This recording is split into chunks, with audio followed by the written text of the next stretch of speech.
if it is possible, if it is possible, then we will go towards SLR, towards काय? SLR, MSF, काय? MSF, bank rate and etc. Right? If it is possible within time frame, within काय? Right? So let us start the basic subject that repo rate and reverse repo rate are related to the inflation. Related to inflation. Already mentioned that in 2012 the inflation was 11.4%. 11.4%. Too high to afford because any inflation which is the above the bank interest rate, above the Bank interest rate. is always a dangerous scenario because whenever a person earn 100 rupees, so his next year income will be 108 because 108% is growth, right? So what is his next income? 108. 108. In the suppose he is consuming 100 rupees, consuming 100 rupees. and his expense now will be 11.4, right? Yes or no? Yes, sir. There is a deficit of 3%. There is a deficit of 3%. on the GDP. On the GDP. So what is mean by GDP? We always says that GDP is the barometer of economical status. Economic Status. मतलब कि क्या है कि GDP किसी देश के आर्थिक स्थिति का एक प्रतिबिंब होता है. क्या होता है? प्रतिबिंब. मतलब ये दिखता है जैसे हम आईने में देखते हैं ना कि मेरा नाक कैसा है, ये कैसा है, राइट?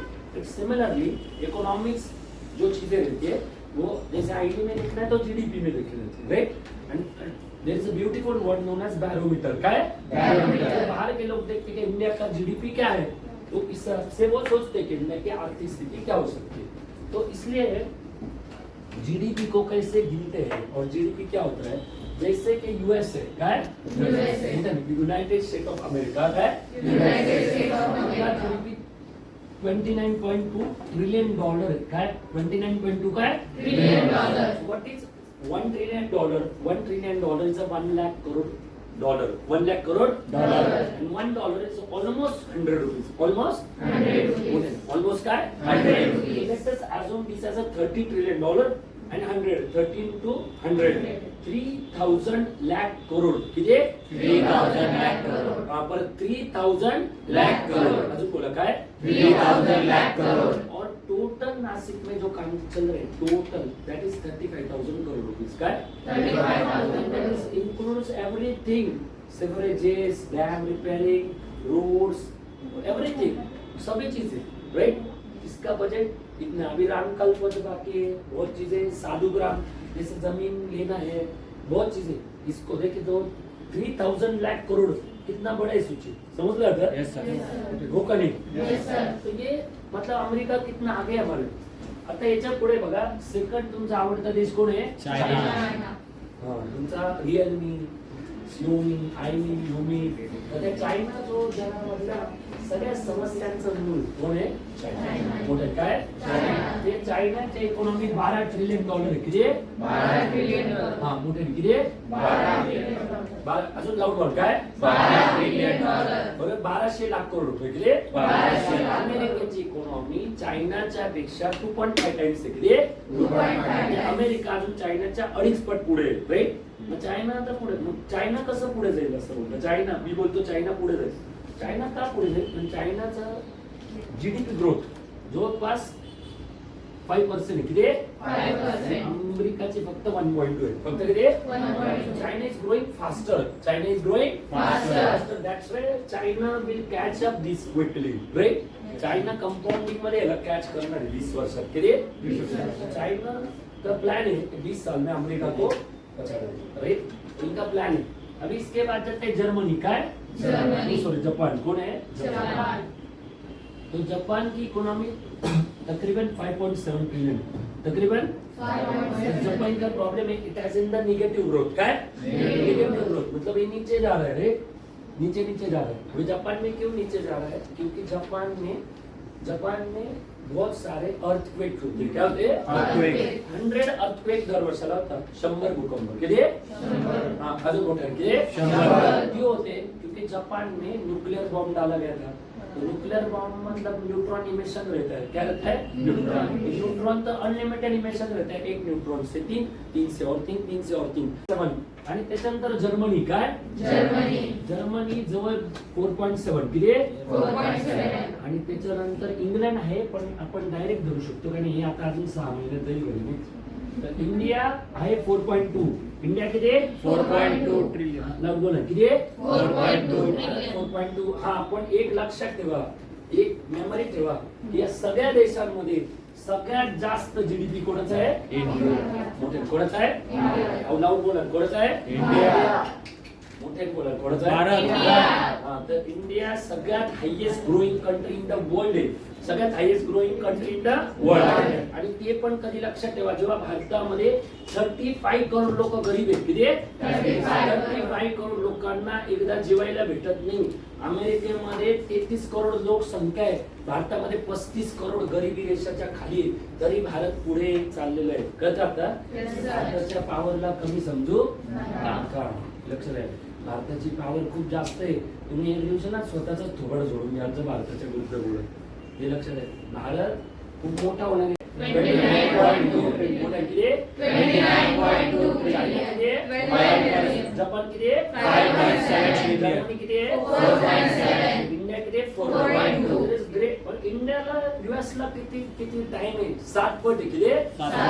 7 पट. पण इंडियाच्याकडे पॉवर काय लक्षात ठेवा, अमेरिकाना जीव काढून पण 40 करोडच्या वर मोबाईल नाही विकू शकत. भारतामध्ये 120 करोड मोबाईल, त्यांच्या तिप्पट मोबाईल आहे. आत्ताच तिप्पट आहे. म्हणून ऍपल त्यांच्या दारात नाही, आपल्या दारात येते. भारताकडे 150 करोड लोकसंख्या आहे आणि ती येत्या 5 वर्षामध्ये 170 करोडच्या वर जाते. किती? 170 करोड. हे लक्षात ठेवा, भारताची पॉवर खूप आहे. पण नंतर लोकसंख्या कमी होणार. भारताची 2050 मध्ये लोकसंख्या 100 करोड राहणार. किती? हे लक्षात ठेवा. हे जगामध्ये सांगणारा पहिला व्यक्ती विजय कामत. लक्षात आपल्याला माझ्या बरोबर बोला, India is the highest growing country in the world. म्हणून टाइम मॅगझिन मध्ये लिहिलंय, India is the darling of all investor in the world. Bharat सगळ्या इन्व्हेस्टरची प्रिय सीन आहे. सगळ्यांना भारतच आवडतो. पैसे कुठे इन्व्हेस्ट करा? भारतात. भारतामध्ये खूप कन्झ्युमिंग पॉवर आहे, खूप. अहो, कर्ज काढतो का ईद दिवाळी करत असतं. खरं दिवाळीचं नाव दिवाळी नाही, दिवाळ. काय आता जीडीपी कसा बनतो? जीडीपी बनायचे 4 फॅक्टर असतात. लक्ष द्या, जीडीपीचे किती फॅक्टर असतात? 4. मोठे किती? 4. सगळ्यात पहिले असतो नॅशनल इन्कम. काय असतो? National income. तर मी पहिले पण सांगितलं तरी शॉर्ट सांगतो की नॅशनल इन्कम कसा बनतो. How national income calculated. National income is the multiplication किंवा product of per capita income. काय? Per capita income. काय? Per capita income. Into the working population. Into the Working population. मतलब जो भी लोग देश में काम कर रहे हैं, मतलब बूढ़े और बच्चे नहीं, झालं? जे लोक काम करतात इंटू त्यांचा पर कॅपिटा, इंटू त्यांचा Per capita. हा, बरोबर. मग त्याच्यामुळे हे लक्षात घ्या, इथे सेकंड मी सांगितलं ना, पर कॅपिटा इन्कम महत्वाचं आहे. काय महत्वाचं आहे? Per capita income. हा, त्याच्यानंतर तिसरा आहे गोल्ड रिझर्व्ह. तिसरं काय? Gold reserve. अजून पण फॅक्टर आहे. तिसरा काय? Gold reserve. आणि चौथा आहे गव्हर्नमेंट सिक्युरिटी. चौथा काय? Government security.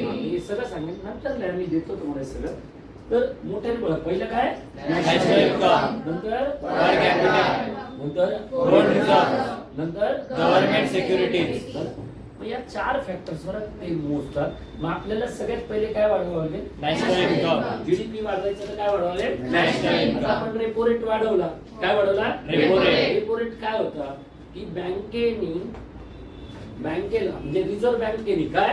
Reserve Bank. जे बँकेला लोन दिलं, बरोबर ना, रिजर्व बैंक ने जो कमर्शियल बैंक को लोन दिया उसका जो इंटरेस्ट रेट रहता है उसको क्या बोलते हैं? Repo rate. मोठ्याने काय म्हणतात? Repo rate. जो रेपो रेट बढ़ाएंगे, रेपो रेट काय करतील? वाढवतील. रेपो रेट वाढतील, नॅचरली इन्फ्लेशन कमी होईल. इन्फ्लेशन काय होईल? कमी होईल. क्योंकि लोन का रेट ज्यादा है तो लोग लोन कम लेंगे और लोन कम लेंगे तो लिक्विडिटी कम हो जाएगी. लिक्विडिटी काय होईल?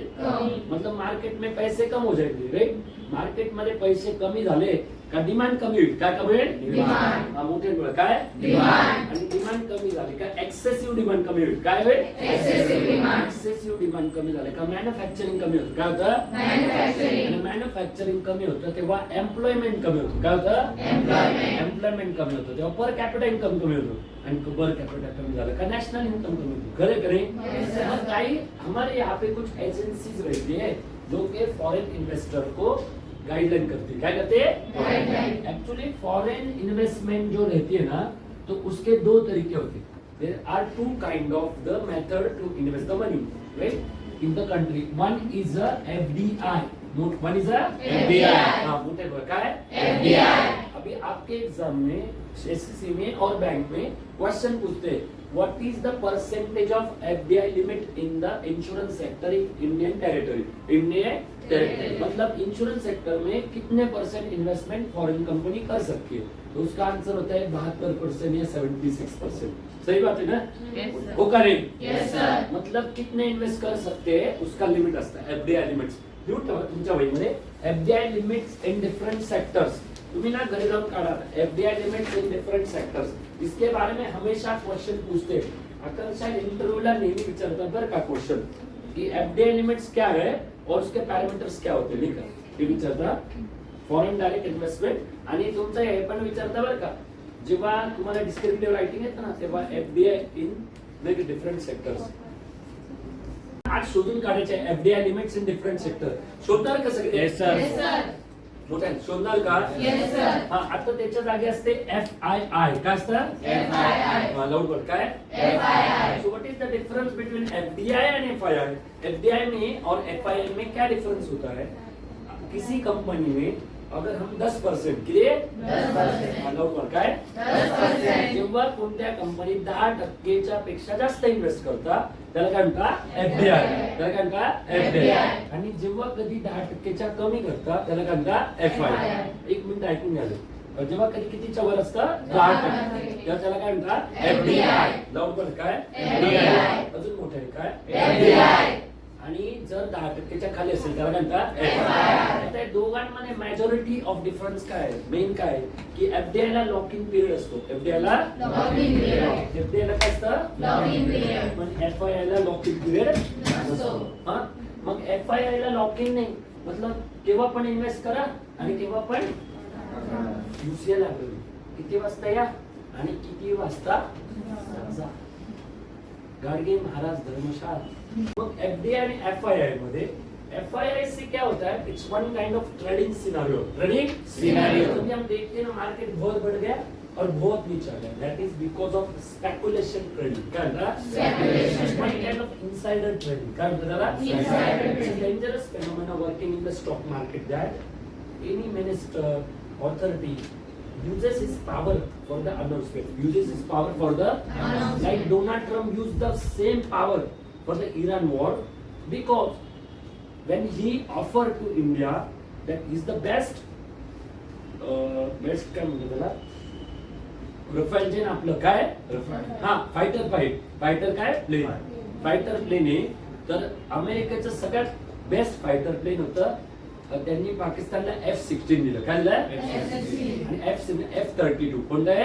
F-32 F-25.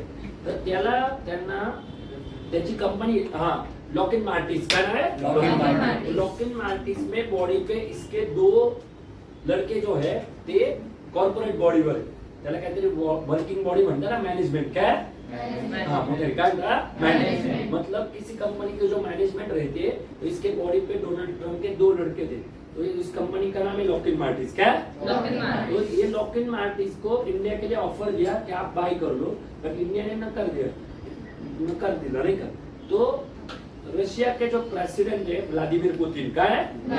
तो व्लादिमीर पुतिन ने इंडिया को ऑफर दिया Su-57. कौन है? Su-57. अभी भारत के पास जो बेस्ट फाइटर प्लेन है फाइटर जेट इसका नाम है रफेल. क्या है? रफेल. ये फ्रांस की कंपनी है दसॉल्ट एविएशन. क्या नाम है? Dassault Aviation. अभी इंडिया के लिए 4 ऑफर है थे. F-16 कौन है? F-16. तो इसका हायर वर्जन है F-25 F-30 हाँ F का 21 हाँ तो ठीक है F-21. तो ये इंडिया को देने वाले थे. दूसरा है जर्मनी की कंपनी यूरो फाइटर. क्या नाम है? Eurofighter. मोटर का है? Eurofighter. और तीसरी फ्रांस की कंपनी है रफाइल दसॉल्ट एविएशन. नहीं है तो इंडिया ने फ्रांस को ये किया क्योंकि फ्रांस ने इनको मेक इन इंडिया में टेक्नोलॉजी ट्रांसफर किया. क्या गया? Technology. मतलब फ्रांस का जो मिल गया है रफेल हमें आगे पहले ये देंगे 10-20 साल तक उसके बाद हम खुद बना सकेंगे. Right. So there is a use of employment generation. क्या है? Employment generation. जो विमान जो भी फाइटर जेट हम फ्रांस में बना रहे और वही अगर इंडिया में बनाते यहाँ पे प्लांट आएगा तो अपने आप ये बढ़ेगा, खरे का नहीं? हो का नहीं? सुजुकी म्हणजे मारुती सुजुकी ये कंपनी जापान की कोणाचे? जापान। और ये बनता कहाँ पे? नोएडा में। कहाँ? नोएडा। तो नोएडा में ये बहुत सारे कार्स बनाते और वो एक्सपोर्ट करते। क्या करते हैं? एक्सपोर्ट। तो इसका डायरेक्टली फायदा किसको मिलता है? इंडिया। कोणा पे तो? India. So that's why Make in India is a great scheme। बहुत अच्छी स्कीम है जिसमें ये सब चीजें मिलती है, राइट? बट क्यों लोगों को जॉब नहीं मिल रही? क्योंकि इंजीनियर हो रहे हैं और पहले साल मैथ्स में M3 में फेल हो गए। तो अगर ड्रॉप आउट FII बोला फॉरेन इंस्टीट्यूशनल इन्वेस्टमेंट का है, Foreign institutional investment। ही चीजें स्टॉक मार्केट में होते ना, इनसाइडर ट्रेडिंग काय का? Insider trading। तर यांनी काय केलं ऐकून घ्या. आता जे अमेरिकेला युद्ध झालं ना, अमेरिकेला काय युद्ध। त्या युद्धाचा एक मिनिट याचा युद्धाचा जो एस्टिमेटेड खर्च आहे काय Estimated। हा 8 लाख करोड आहे. किती आहे? 8 लाख करोड। 8 लाख करोडच्या घरात खर्च आलेला आहे. 8 लाख करोड और ये जा सकता था 20 लाख करोड. किती आहे? 20 लाख करोड। पर लॉकहीड मार्टिनचे शेअर्स, लॉकहीड मार्टिनचे शेअर 40% वाढले. किती आहे? 40%। आणि त्याच्यातून डोनाल्ड ट्रम्पच्या कंपनीला जो बेनिफिट झालाय तो 10 ते 12 लाख करोड. 10 ते 12 लाख करोड। 12 लाख करोड. बरोबर. म्हणजे त्याने काय केलं, जेवढे या कंपनीचे शेअर ड्रॉप केले होते ना ते लगेच रिकव्हर केले आणि लगेच युद्ध. पण लोक कोणाला शिवाय देते? मोदींना. बरं बघत नाही त्यांच्या जे भिकायला इंस्टाग्राम फेसबुक पर कॅपिटल वाढवायचं काय Per capita। मग त्याच्यासाठी काय वाढवायचं? नॅशनल लवकर काय National income। नॅशनल साठी काय वाढवायचं? FDI। FII वाढून उपयोग नहीं। ये उपयोग नहीं। FII से सिर्फ स्टॉक मार्केट बढ़ता है, वो भी टेम्पररी, पर FDI से पूरा मार्केट बढ़ता है. समझला आता? Yes, sir। हो का नाही? Yes, sir। There is a FDI is a backbone of economy. काय? Backbone। और जो एजन्सीज राहते नाव ठेवून ठेवा, जगातल्या जे एजन्सीज आहे, रेटिंग एजन्सी, मी मागच्या वेळेला पण सांगितलेलं आहे, परत सांगतो. S&P म्हणजे स्टँडर्ड अँड पुअर अमेरिका. इथे standard and poor America. S&P ने S&P बरं, स्टँडर्ड अँड पुअर झालं. त्यानंतर फिच अमेरिका, त्याचे खाल्लं FITCH फिच अमेरिका या रेटिंग एजन्सी. हिनं सांगतो, बाकीच्या तुम्ही बऱ्याच घेऊन काढा. नाही का? 4 सांगतो तुम्हाला फेमस. तिसरीला क्रायसिल, इंडियामधले क्रायसिल चे रिपोर्ट खूप फेमस आहे बरं का. क्रायसिल. तर तुम्हाला काय विचारता माहिती का? इकडे बघा गौतमी, तुम्हाला विचारता according to the Crisil, according to the Crisil, what is India's predicted GDP in this 2025 and 26. आणि कशा आकडे असतात ना 7.2, 7.3, 7.4, 7.5. सो केअरफुली द्यावं लागतं एकदम. काय RBI चा विचारतात, IMF चा विचारतात. कोणाचा? IMF। SSC में भी पूछते हैं इंडिया का प्रेडिक्टेड GDP क्या है, या SSC में ऐसा पूछते हैं what are the factor that will affect the GDP of the following में से कौन से फैक्टर से वो GDP सबसे ज्यादा इफेक्ट करते हैं. समजलं सगळ्यांना? हो का नाही? Yes, sir। तर ते इकॉनॉमिकल अंडरस्टँडिंग. समजलं? आता बघा तुम्ही अमेरिकेच्या समजलं प्रेसिडेंट कोण आहे ते तर तुम्हाला माहितीच आहे. जाते बरोबर ना. आता फ्रान्सचे कोण आहे? फ्रान्सचे इमॅन्युएल मॅक्रोन. कोण आहे? कोण आहे? Emmanuel Macron. लाऊड बोला. काय? Emmanuel Macron. फ्रान्सचे प्रेसिडेंट हे सगळे माहित करायचे नाही का? बरोबर ना. कुठले कोण आहे? आता कॅनडाचा जस्टिन ट्रुडो होता, तो गेला होता. आता नवीन कोणतरी आलेलं आहे. तसं तुम्हाला तर दिंडोरचे हे नसेल माहिती आमदार कोण आहे. ते काय करतं की आपल्याला नॅशनल इन्कम वाढायचं. काय वाढवायचा? National income। काय वाढवायचा? National income। त्याच्यासाठी काय वाढतात? Per capita। पर कॅपिटल साठी FDI आलं पाहिजे. काय आलं पाहिजे? FDI। तुम्ही काय काय नावं लिहिले एजन्सीचं नाव? पहिले काय? S&P। म्हणून काय? S&P। नंतर Fitch। नंतर Crisil। चौथ्याला मॉर्गन स्टॅनली. काय? मॉर्गन स्टॅनली ही पण प्रसिद्ध एजन्सी. तर हे जाहीर करतात रेटिंग देतात. Rating Morgan Stanley,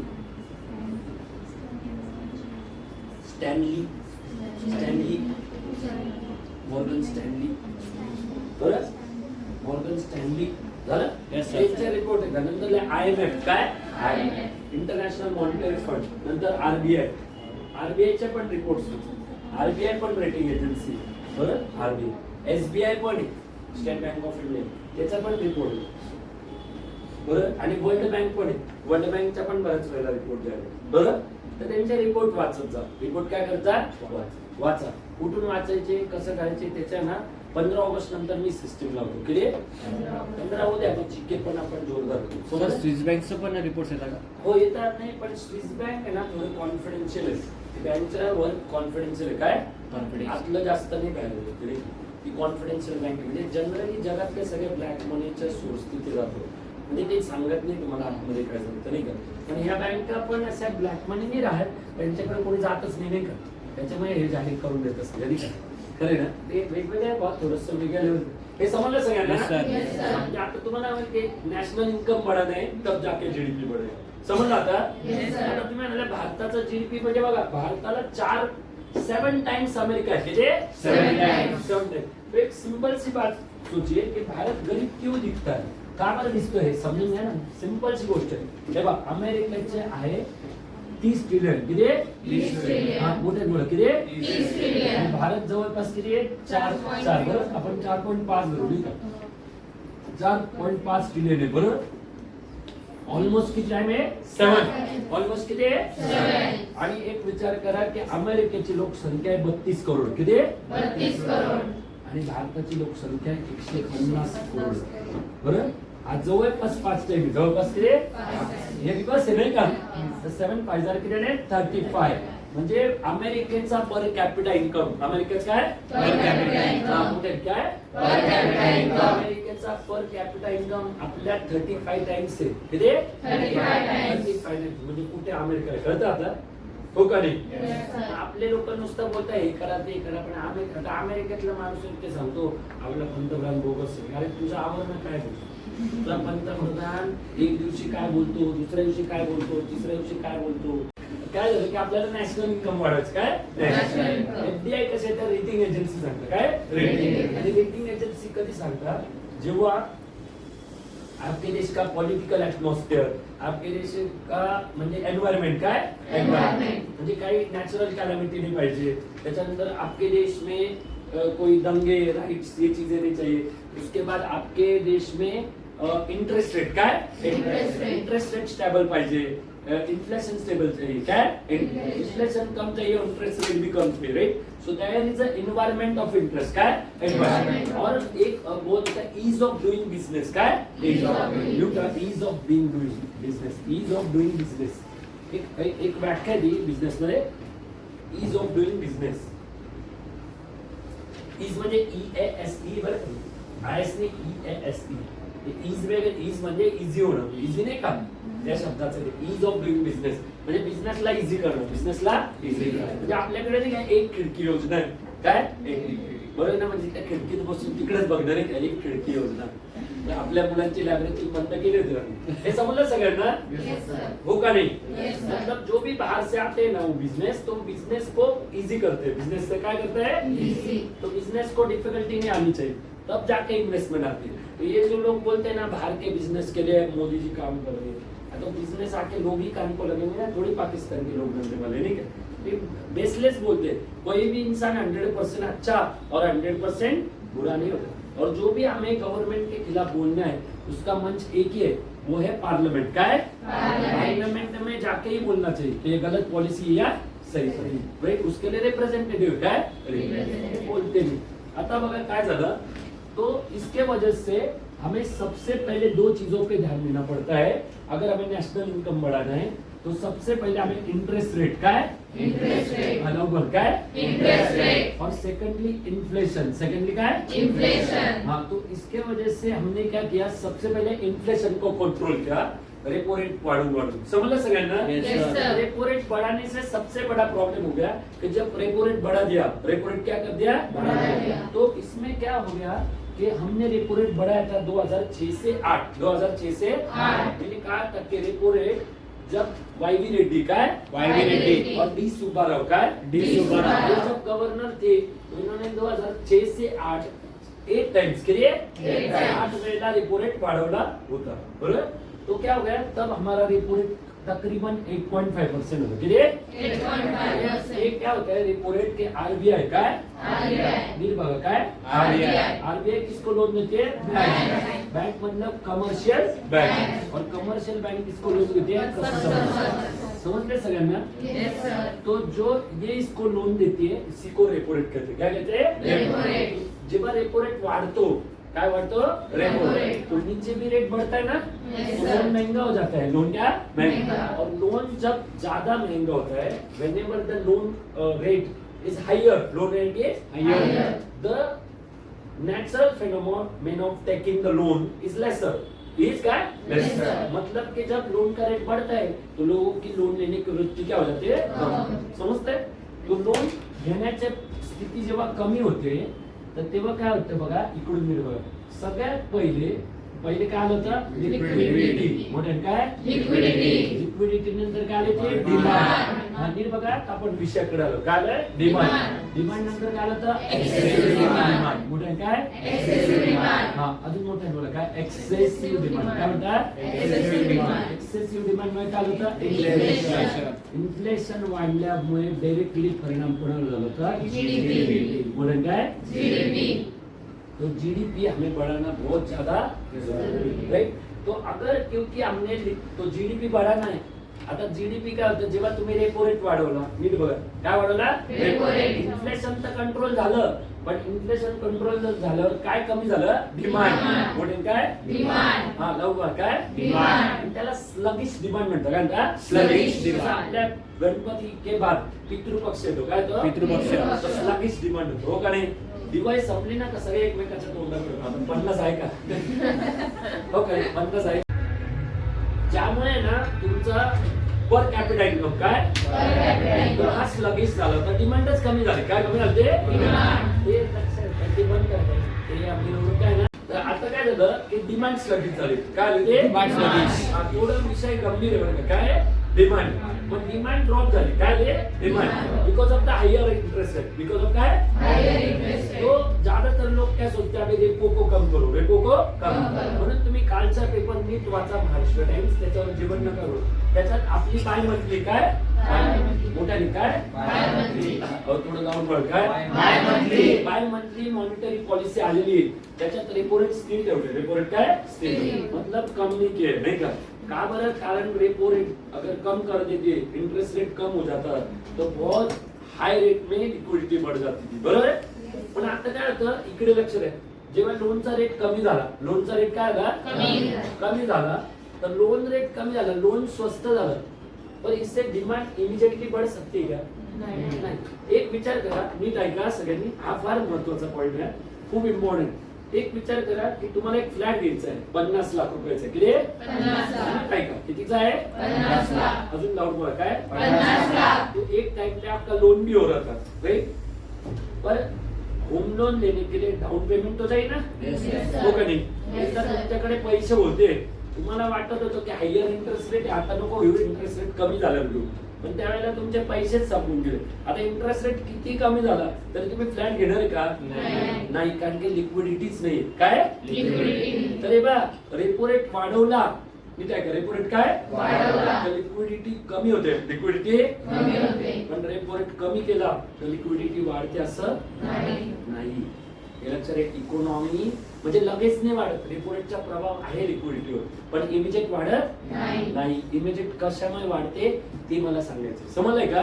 Yes. So increase the demand. मोठ्यात बघ. काय? Increase the demand. To increase the demand. काय? To increase the demand. Market should be Market should be. Market should have Market should have balance liquidity. काय? balanced liquidity. And liquidity And liquidity is directly related is directly related with CRR. with CRR. आता इन्फ्लेशनचा संबंध repo रेटशी, इन्फ्लेशनचा संबंध Repo rate she.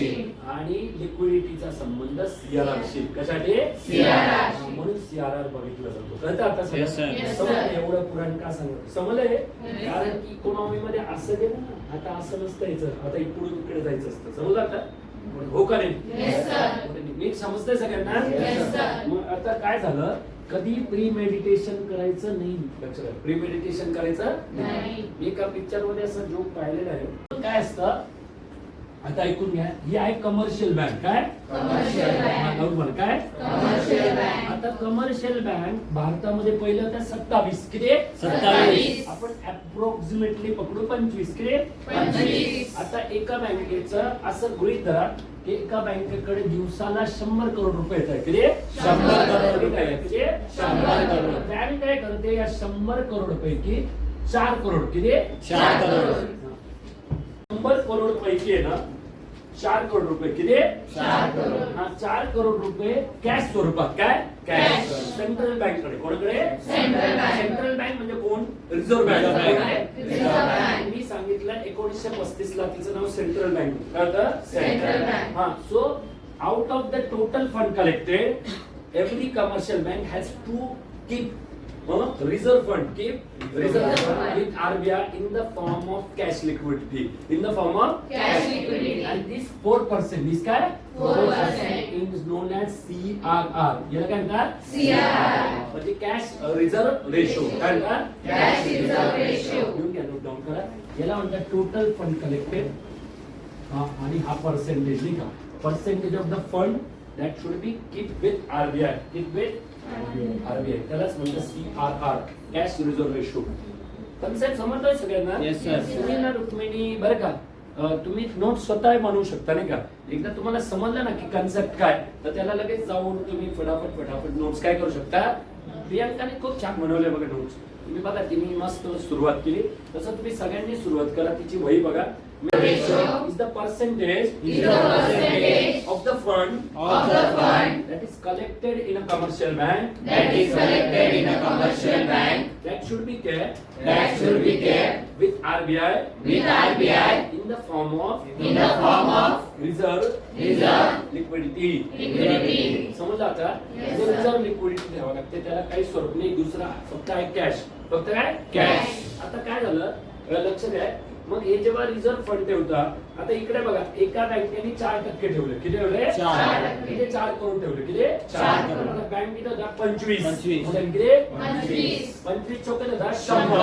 25 4 jar 100. 25 4 jar 100.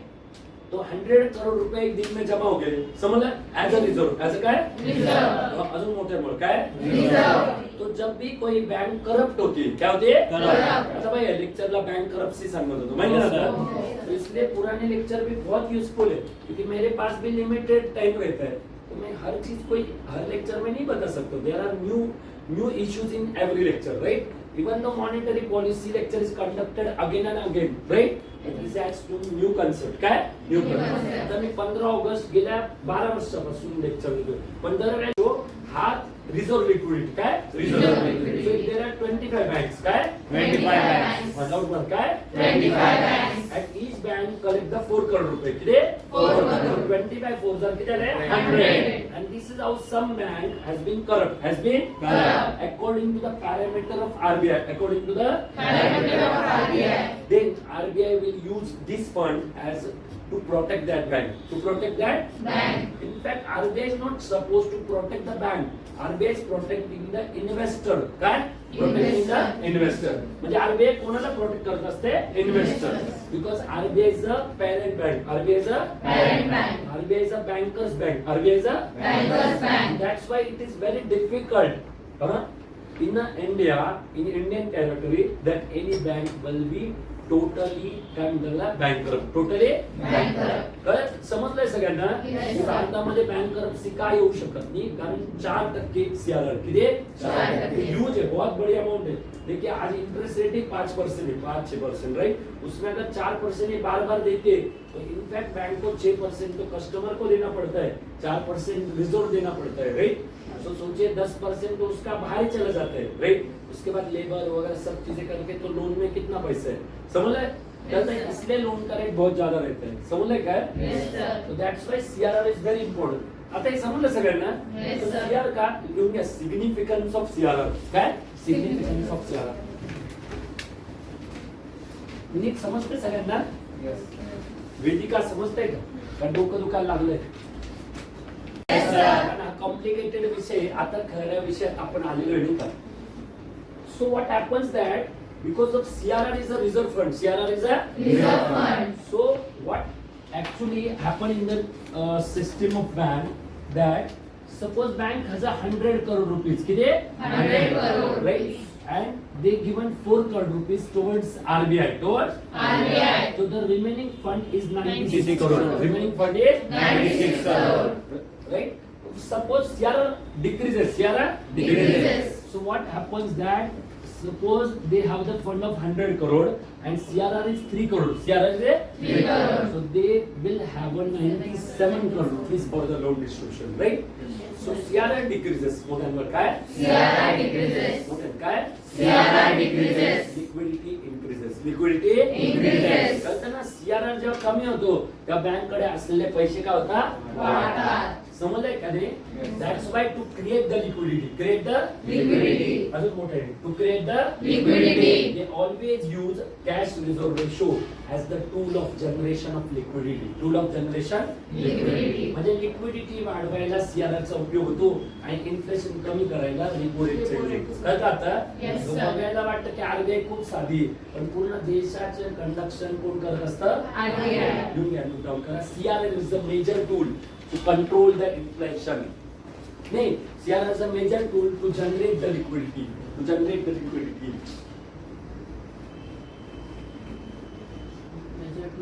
CRR is a major tool to generate the liquidity. आता कसे होते मी सांगतो, इकडे लक्ष द्या. Generate the liquidity. आता सगळ्यांनी बघा इकडे काय झालं होतं गडबड. इकडे काय झालं नीट बघा. नीट बघा. आता याचे भारी कॉम्प्लिकेशन्स पण भारी आहे, आनंद पण भारी आहे तुम्हाला नाही का. इकडे सगळ्यात पहिले काय आलं होतं लिक्विडिटी. तुमचं तर पाठच होऊन जाईल ना आता एक. हो का नाही? Yes, sir. सगळ्यात खेळ त्याच्यावरच चालू आहे म्हणजे नाही का. तेव्हा सगळ्यात पहिले काय लिक्विडिटी. Demand. त्याच्यामुळे काय काय होतं डिमांड. काय Demand. Demand Excessive demand. काय Excessive demand. हा एक्सेसिव्ह डिमांड बरोबर आहे. हा काय excessive demand. Excessive demand Inflation. Inflation मोठे काय Inflation. आणि इन्फ्लेशन मुळे काय कमी झालं होतं जीडीपी मोठे काय GDP. समजलं आता. आता तुम्हाला या सिच्युएशन मध्ये समजून सांगतो, इकडे लक्ष द्या. कळलं का जीडीपी का सांगत होतो? समजलं सगळ्यांना. Yes, sir. आता बघा काय होतं, आता परत स्टार्ट करू रेपोवर. मग परत कसं CRR वर आलं तिला बघा. याला म्हणतात चेन ऑफ सब्जेक्ट. काय म्हणतात? Chain of subject. बोला ना सप्तकुमारी कथा की पहिले कसं भाऊ पहिल्यापासून आता परत तिसरं. आता परत तिसऱ्या कडनं कुठं आलं? पहिलं. असं नाही का पिक्चर मध्ये काय करत बहुत साल पहिले. बघा स्टार्ट करू लिक्विडिटी. कशाने? Liquidity. सगळ्यात पहिले काय झालं तर महागाई वाढली होती. काय होती ते? महागाई. इन्फ्लेशन बढ़ गया था. राइट. इन्फ्लेशन बढ़ने क्यों बढ़ा था? Because of excessive demand. Because of Excessive demand. Excessive demand क्यों बढ़ी थी? क्या बढ़ा था? Demand. डिमांड क्यों बढ़ी थी? Because of Liquidity. तो लिक्विडिटी बढ़ने से डिमांड बढ़ गई. डिमांड की वजह से एक्सेसिव Excessive डिमांड. demand. तो एक्सेसिव डिमांड की वजह से क्या हो गया? इन्फ्लेशन. Inflation. इन्फ्लेशन की वजह से क्या कम हो गया? GDP. तो ये आपको देखने को मिलेगा. मागच्या वेळेला मी इन्फ्लेशन सांगितलं होतं की मी आताच बोललो 2012 च्या वेळेला इन्फ्लेशन जे झालं होतं ते 11.4% होतं. किती? 11.4%. हे काय होतं? इन्फ्लेशन. कुठं काय? Inflation. आणि त्या वेळेला जीडीपी पोहोचला होता 4.5%. किती? 4.5%. बरं समजलं हे? Yes, sir. तर मी मागच्या वेळेला हे वर्णन करून सांगितलं की 2016 ला जीडीपी जेव्हा आलं, सॉरी इन्फ्लेशन जेव्हा आलं ते ऑलमोस्ट 4.5% वर आलं आणि तेव्हा जीडीपी कुठे पोहोचून गेला? 7.2. किती? 7.2. कळलं का जीडीपी किती वाढला? Yes, समजलं? Yes, sir. हो का नाही? Yes, sir. जीडीपी वाढण्यामागचं सगळ्यात मोठं कारण हे होतं नाही का, हे वर्कआउट होतं की इन्फ्लेशन कंट्रोल झालं. काय झालं? Inflation. समजलं? आता मग काय झालं होतं, पण जेव्हा तुम्ही रेपो रेट खूप वाढवता तर लिक्विडिटी ड्रॉप होते. लिक्विडिटी काय होते? Drop. आणि आता ती लिक्विडिटी रेपो रेट कमी करून होत नाही. त्यासाठी मार्केटमध्ये पैसे इन्फ्यूज करावे लागते. काय होतं? Infuse. इन्फ्यूज शब्द खूप सुंदर आहे. आता तुम्हाला जेव्हा आजारी पडता तेव्हा तुम्हाला सलाईन लावता. काय होतं? Saline. सलाईन म्हणजे इन्फ्युजन असतं. काय असतं? Infusion. त्याच्यामध्ये जे विटॅमिन प्रोटीन जे काय गोष्टी पाहिजे त्या सलाईन थ्रू तुमच्या बॉडीत जातात. हो का नाही? Yes, sir. सेम तिथे ते मनी इन्फ्यूज करत असतात. मी बोललो ना, जेव्हा नवीन बँक तयार होते तेव्हा त्या बँकला पैसे देतात आणि त्या फंडला मी मागच्या वेळेला नाव पण सांगितलं तुम्हाला मागच्या वेळेला नाही का, काहीतरी कॉर्पस फंड. काय Corpus fund. Corpus fund is the fund which is infuse by RBI for different commercial banks whenever they are starting their businesses. कळतं आता? म्हणजे नवीन बिझनेस स्टार्ट करतात तेव्हा जो फंड देतात त्याला काय म्हणतात? Corpus fund. मग तसंच आहे ना, त्याला इन्फ्युजन म्हणतात. काय म्हणतात? इन्फ्युजन. आता आपल्याला काय झालंय की जीडीपी ड्रॉप झाला. जीडीपी काय झाला? ड्रॉप. तर तेव्हा 2012 ला टाइम नावाचा मॅगझिन आहे. कोणता? टाइमच्या फ्रंट पेजला फोटो आला मनमोहन सिंगाचा. कोणाचा? मनमोहन सिंग. आणि त्याच्यावर नाव लिहिलं होतं द अंडर अचिव्हर. काय? The under achiever. कारण काय झालं की त्यांना असं सांगितलं की मनमोहन सिंग काही काम करत नाही. ऍक्च्युली याच्या मागचं सायन्स खूप वेगळं होतं. यांना अमेरिकेला आपल्याबरोबर न्यूक्लिअर डील करायची होती. का ते?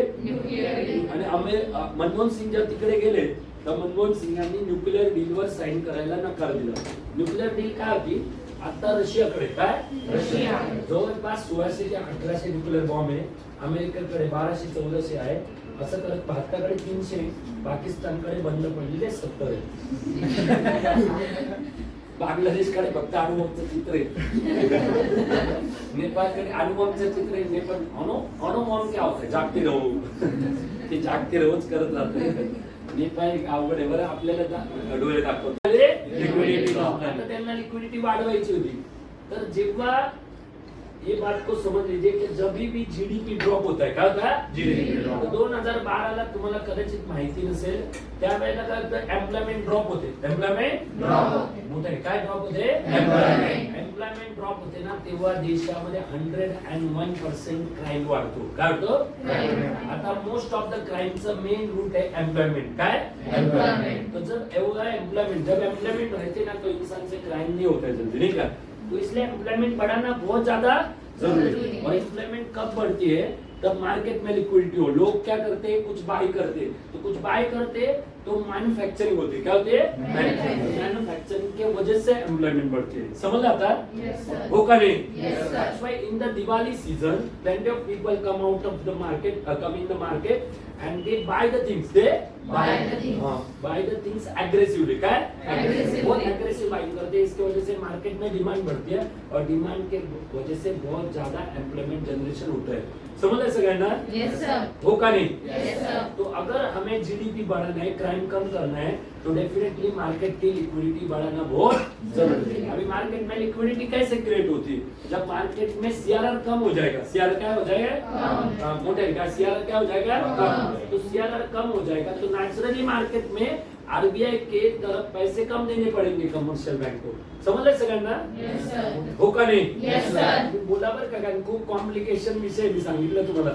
खूप कॉम्प्लिकेटेड. 1 मिनिट जरी फोकस हटला ना समझना नहीं तो मार्केट में जितने भी पैसे कमर्शियल बैंक के जो पैसे है तो उसको ऊपर जो लेने पड़ रहे 4 की जगह 3 देते हैं. 4 की जगह 3. तो उसके पास 1 करोड़ पर 100 करोड़ में ज्यादा बचता है कि जो लोन डिस्ट्रीब्यूट कर सकते.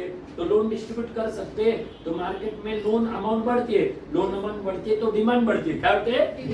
मोठ्याने काय बढ़ती है?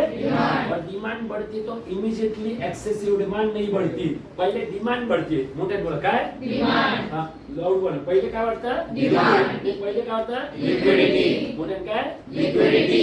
अजून मोठ्याने काय? लिक्विडिटी काय होते? डिमांड. हे लगेच वाढत नाही. इन्फ्लेशन वाढत नाही. आणि जेव्हा डिमांड वाढते तेव्हा काय वाढतं? जीडीपी. समजलं? जीडीपी का वाढतं? बिकॉज डिमांड की वजह से प्रोडक्शन बढ़ता है. क्या? प्रोडक्शन के वजह से एम्प्लॉयमेंट बढ़ती है. क्या बढ़ती है? एम्प्लॉयमेंट बढ़ने के कारण पर कैपिटा इनकम बढ़ता है. क्या? पर कैपिटा वजह से नेशनल इनकम बढ़ता है. क्या? नेशनल इनकम के वजह से जीडीपी बढ़ता है. क्या? जीडीपी. और जीडीपी बढ़ता है तो नेचुरली जो एजेंसीज है एसएनपी मॉडल क्या है? एसएनपी. फिच कोणते? फिच. क्राइसिल कोणते? क्राइसिल. वर्ल्ड बैंक कोणते? World bank. आईएमएफ कोणते? आईएमएफ. मॉर्गन स्टैनली कोणते? Morgan Stanley. सब लोगों को बताते स्टार रेटिंग देते. India is a star rating for the investment. That's why people come in India and they invest the money. They use the land and projects for the investing the FDI. Once FDI come in the country, so different plans come. Different plans. And because of plan, again the employment generated. Again the employment generated. It's a cycle of economy. Cycle of economy. So these all things interrelated. क्या? Interrelated. एक चीज बढ़ती है तो पूरे का पूरा cycle चक्र बढ़ जाते हैं. समझ ले सगळ्यांना? Yes sir. एक चीज भी बिगड़ गई तो सब कुछ बिगड़ जाता है. समझ लो ना?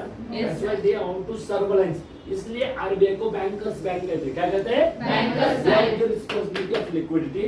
And what is the major tool to increase the liquidity is the CRR.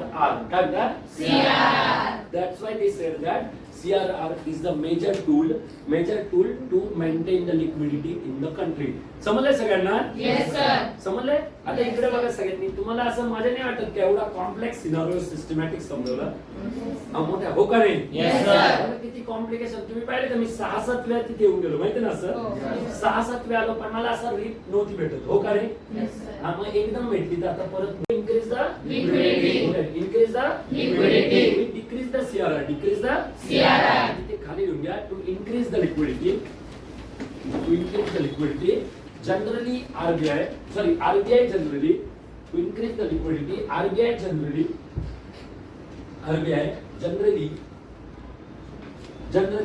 decreases the CRR.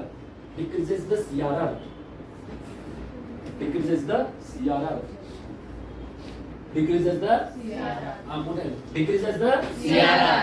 समजलंय का सगळ्यांना? Yes, sir. हो का नाही? Yes, sir. म्हणजे तुम्हाला कळलं की ते मागच्या रविवारचं लेक्चर किती भारी होतं. समजलंय? का बरं सांगू तुम्हाला? मागच्या रविवारी मी 12:30 वाढवायची. माझ्याबरोबर बोला. CRR काय? CRR is the tool is the tool used by RBI used by RBI to increase the liquidity to increase the liquidity by decreasing percentage of CRR.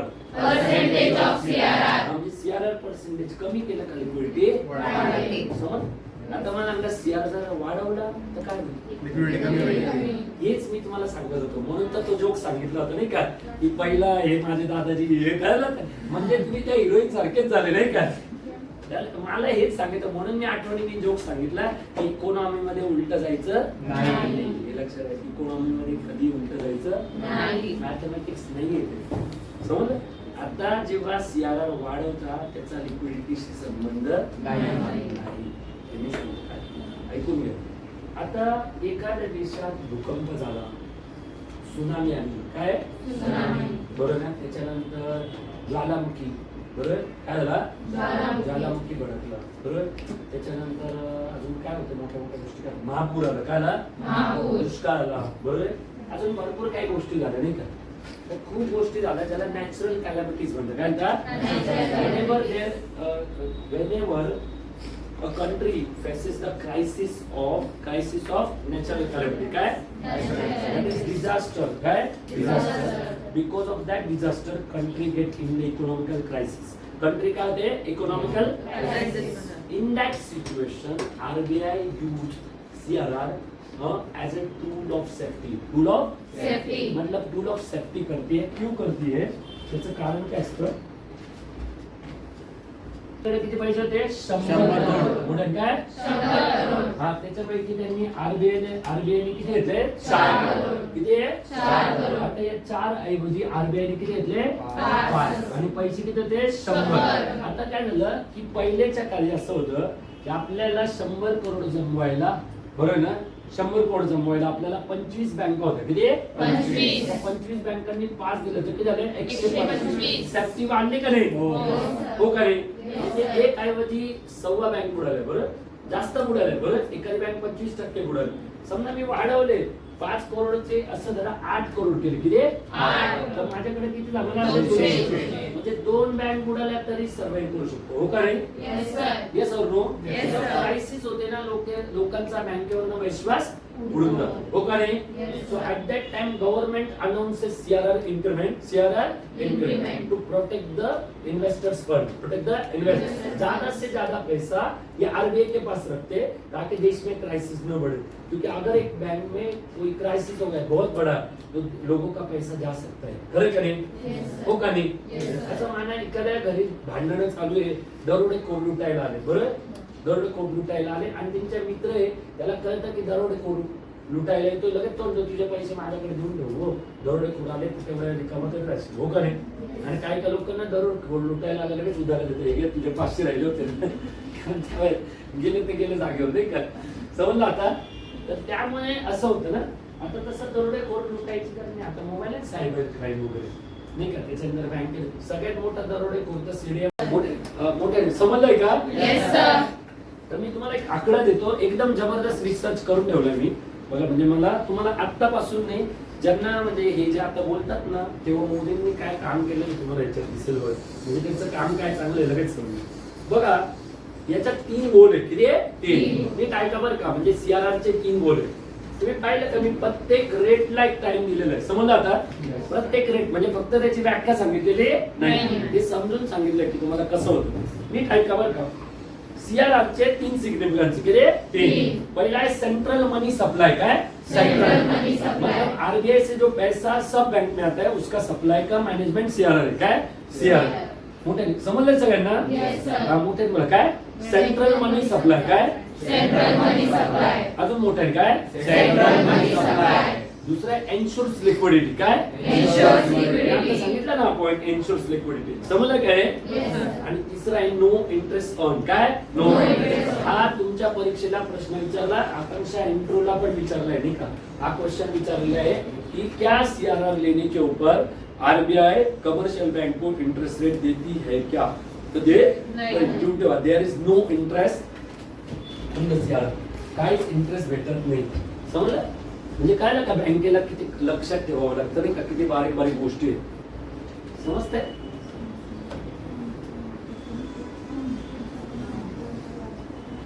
मोठ्याने बोला. Central money supply.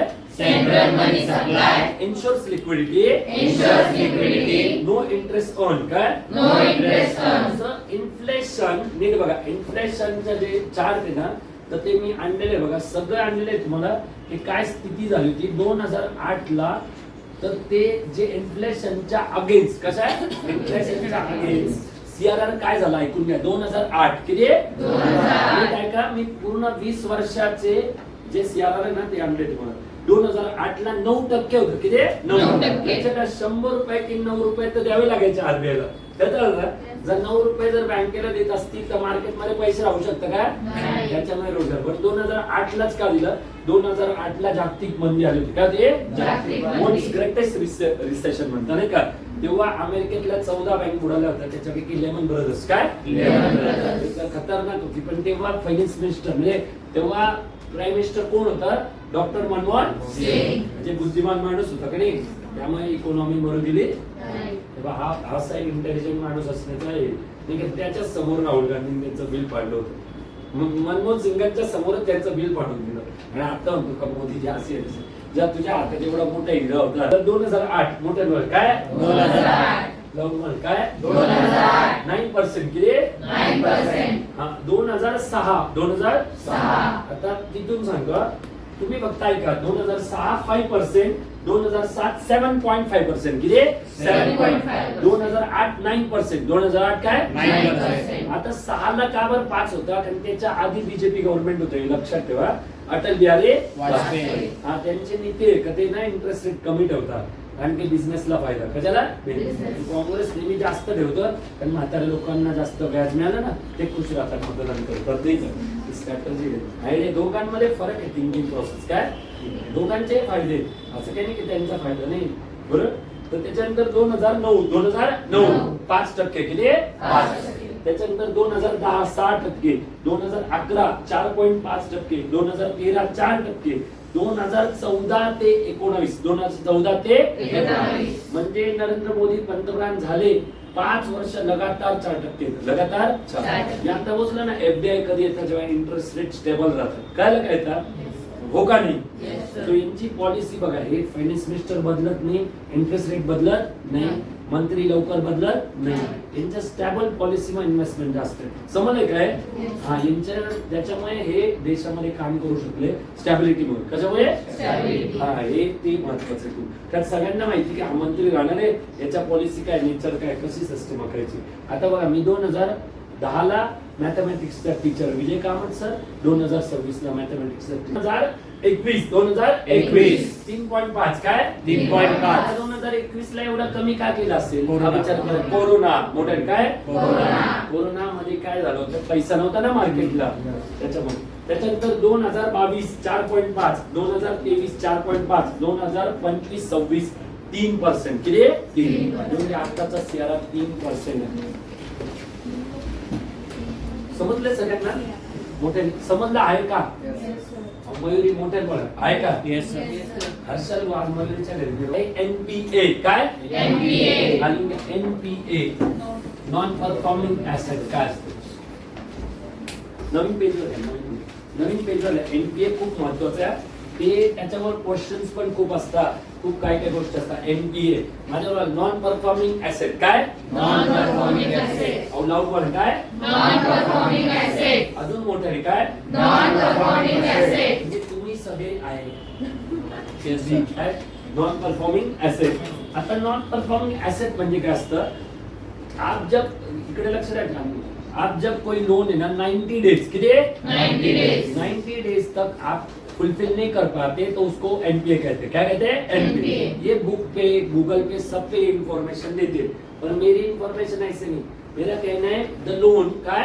The loan. काय मोठं The loan. The loan The loan. which has not been Which has not been repaid repaid for 90 days for 90 days and also and also bad debt bad debts totally totally known as non performing asset. non performing assets. आता मी हा शब्द का add केला ऐकून घ्या. आता loan मिळत नाही तो कहीं किसी को लोन दिया है तो लोन देके तो 90 डेज तक कंप्लीट नहीं कर पाया, नहीं दे पाया, तो उसको एनपीए कहते हैं. क्या कहते हैं? NPA. तो एनपीए कहते हैं. अभी मुझे बताइए कि जो ऑलरेडी जो लोगों ने लोन नहीं भरा है तो उनके फ्लैट जब्त कर लिए, होगा नहीं? त्याला कॉम्प्लेक्स म्हणतात. कारण का? बँकिंग ऑब्ड्यूसमेंट. कारण का? Banking obducement. जब भी कोई लोन नहीं भरता है तो उसके ऊपर कैसे एक्शन लेनी चाहिए, उसका एक प्रोटोकॉल रहता है. क्या रहता है? Protocol. और उसको कहते हैं बैंकिंग ऑब्ड्यूसमेंट सिस्टम. क्या रहता है? Banking obducement system. तो क्या हो गया? अभी सोचिए, अगर किसी के फ्लैट जब्त कर लिया तो बैंक को तो इमीडिएट नहीं बेच सकते ना, मोटे होगा नहीं. तो लोन रिकवर क्या हुआ है तो उसको भी एनपीए कहना चाहिए ना. तो बैंक के पास बहुत सारे ऐसे एसेट होते हैं कि जो पहले से ही उन्होंने ले लिए. समझ सगळ्यांना?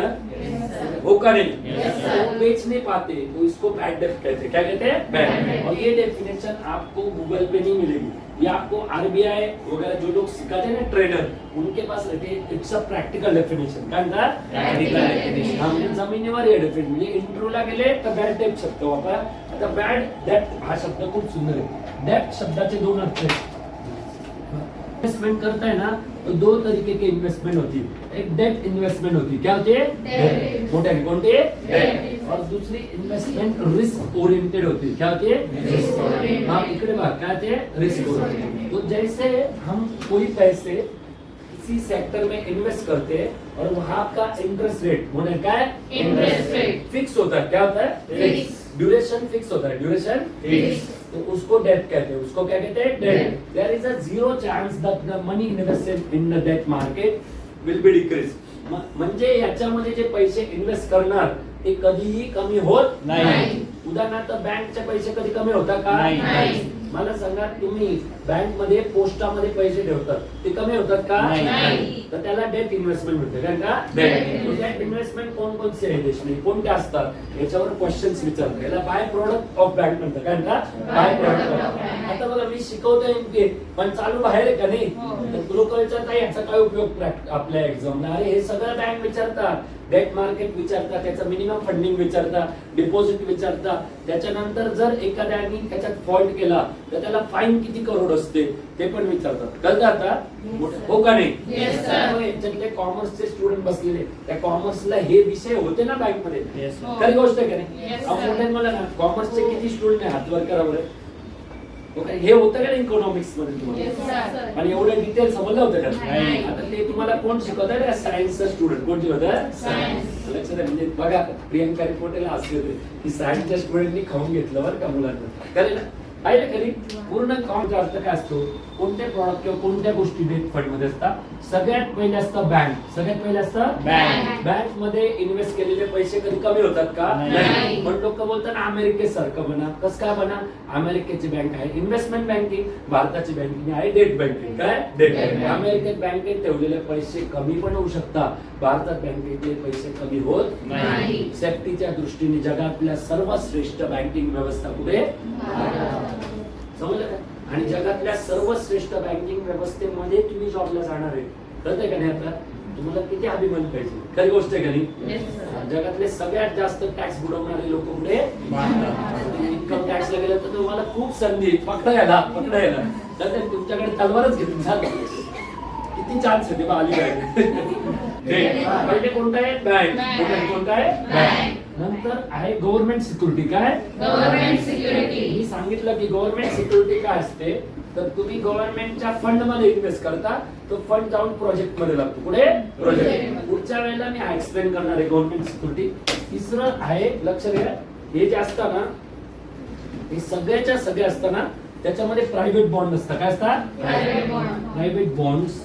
बरं, त्याला बॉन्ड मार्केट म्हणतात. काय म्हणतात? बॉन्ड. बॉन्ड म्हणजे जेम्स बॉन्ड नाही. बरं, आणि अजून असतात 3-4. मी तुम्हाला हे सगळे नावं लिहून दिले, कमीत कमी 3 तरी लिहा. Bank, government security, private bank आणि गव्हर्नमेंट बॉन्ड फंड.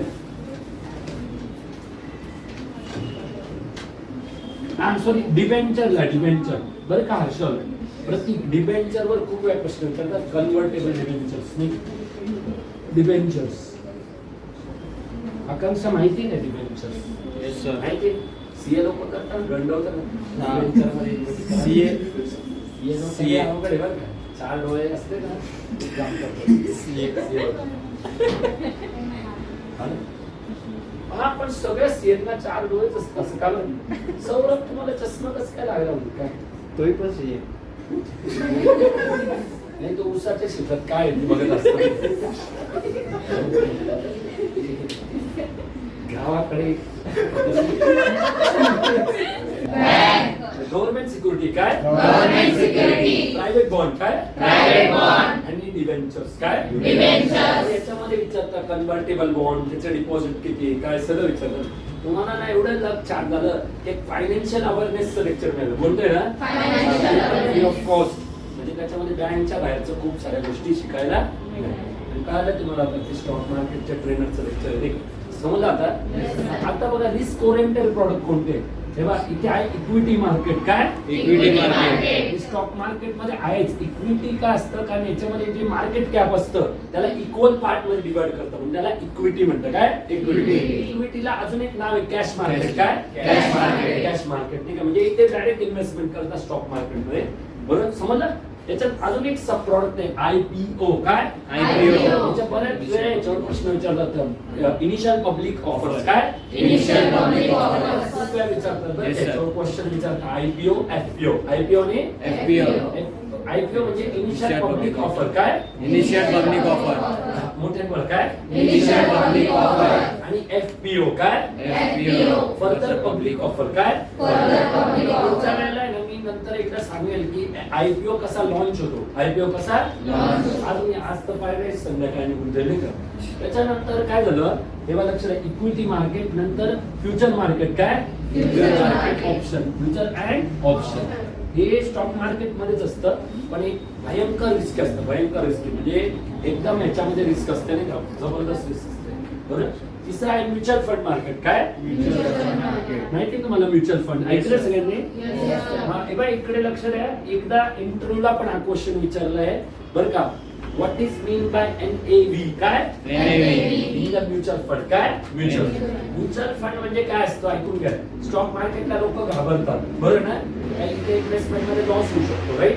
तर ते काय करतात, एक्सपर्ट व्यक्तीला तेवढे पैसे देतात, बरोबर, आणि ते इन्व्हेस्ट करायला लावतात. तो एक्सपर्ट व्यक्ती ना एक सिस्टमॅटिक प्लॅन बनवतो इन्व्हेस्टमेंटचा, आणि त्या प्लॅनलाच म्युच्युअल फंड म्हणतात. त्याला काय करतात? Mutual fund. पण म्युच्युअल फंड मध्ये फायदा काय असतो सांगतो तुम्हाला. आता समजा तुम्ही LNT नावाचं शेअर घेतला. कोणता? LNT. 3,000ला 4,000ला असतो.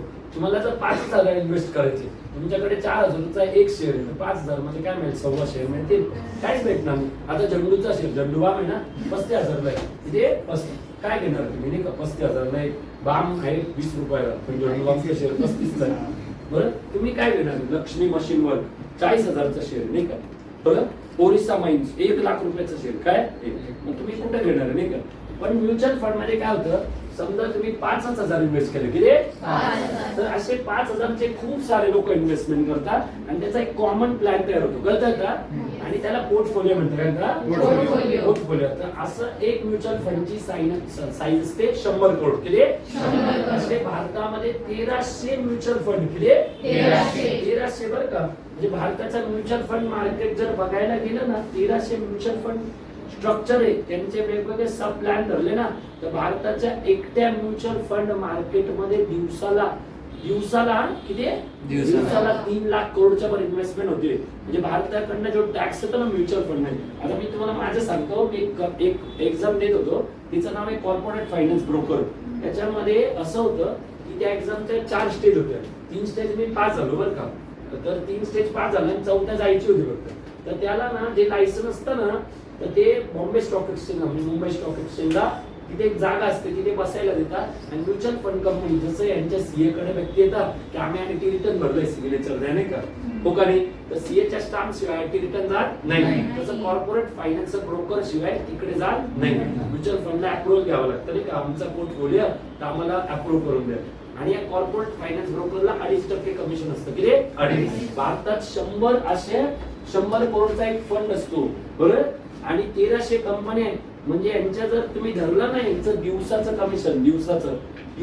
कमिशन 8 ते 10 लाख रुपये होतं दिवसाचं किती एवढं प्रचंड म्युच्युअल फंड मार्केट हा सगळ्यात ग्रोईंग करिअर तुम्ही बँकला जॉबला लागाल ना तर तुम्हाला क्रॉस सेलिंग प्रोडक्ट्स मिळतील काय मिळतील त्याच्यामध्ये म्युच्युअल फंड पण असतात नाही का म्युच्युअल फंड विकणं खूप इझी आहे लोकांना 500चाही मिळतो 1000चाही मिळतो 2000 तुम्ही घ्यायला सुरुवात करा तुम्ही आता सुरुवात कराल ना तर तुमच्या 10 वर्षांनी तुमच्याकडे एवढे पैसे राहतील का तुम्हाला विदाऊट जॉब आहे ना तुम्ही व्यवस्थित चालू आणि डायरेक्ट जर स्टॉक मार्केट मध्ये केलं तर एवढे श्रीमंत व्हाल तर तुम्हाला विचार पण करू शकत नाही अजून 10 वर्ष अजून किती फक्त 10 वर्षांना पुढे बघायचं मागे नाही बघायचं किती भाव झाला आणि कमी झाला का फक्त बाहेर आपल्या ते बँक ऑफ इंडिया मध्ये ना एक पिऊन आहे म्हणजे पिऊन नाही तो बँक ऑफ इंडिया मध्ये एक म्हणजे तो चपरासी तो ना काय करायचा प्रत्येक म्हणजे मला त्यांनी विचारलं कशी इन्व्हेस्ट करायची म्हटलं प्रत्येक कंपनीचा एक शेअर घ्यायचा तो एक घेत गेला आणि मला त्यांनी 10 वर्षांनी सांगितलं म्हणजे माझ्याकडे ना शेअर जेवढे झाले ना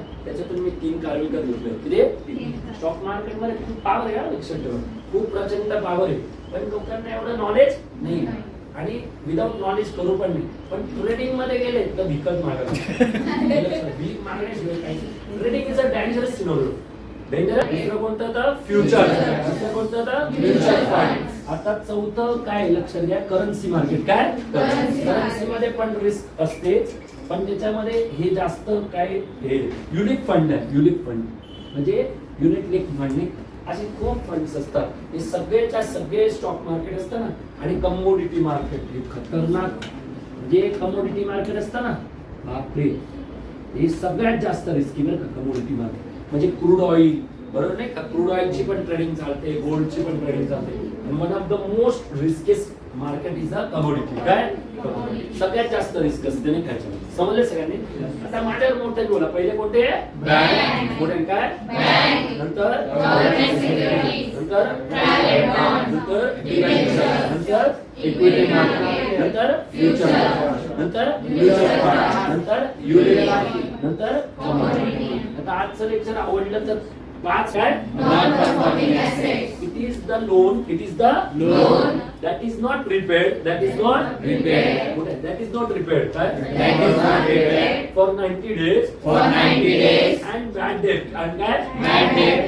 debt शब्दासाठी एवढी माहिती दिली समजलं आता डेप्ट शब्दासाठी एवढी माहिती दिली कारण तुम्हाला वाचताना डेप्टचा अर्थ नाही कळला तर काय होईल आता तुम्ही विचारता आपलं जीके कसं करायचं असतं हेच समजून घ्या तिच्या तुम्ही आपलं लेक्चर करणार आणि पेपर वाचणार तुम्हाला सगळं काही की डेप्ट शब्दाचा अर्थ काय होता समजलं ना आता तुम्हाला कधी अवघड जाणार इकॉनॉमिकल वोकॅब्युलरी काय कळतं ना आता हो का नाही आता हे तर मानाल ना का मॅथ्सच्या व्यक्तीला सर्व गोष्टीची बुद्धी असते हो का नाही सर्व गोष्टीची maths is a source of intelligence maths is a source of मध्ये मध्ये ना माझं लेक्चर सुरू जातं बढ़ता है तो नेचुरली बैंक की इकोनॉमिक स्थिति को खराब माना जाता है हमारे देश में बहुत बड़े बड़े लोन बैंक करप्ट हो गए जैसे सबसे बड़ा नाम दिया जाता है किंगफिशर, काय किंगफिशर, विजय मल्ल्या मल्ल्या. इन्होंने 9,500 करोड़ रुपये 9,500 हाँ 9,500 करोड़ रुपये एसबीआई का डुबा दिए.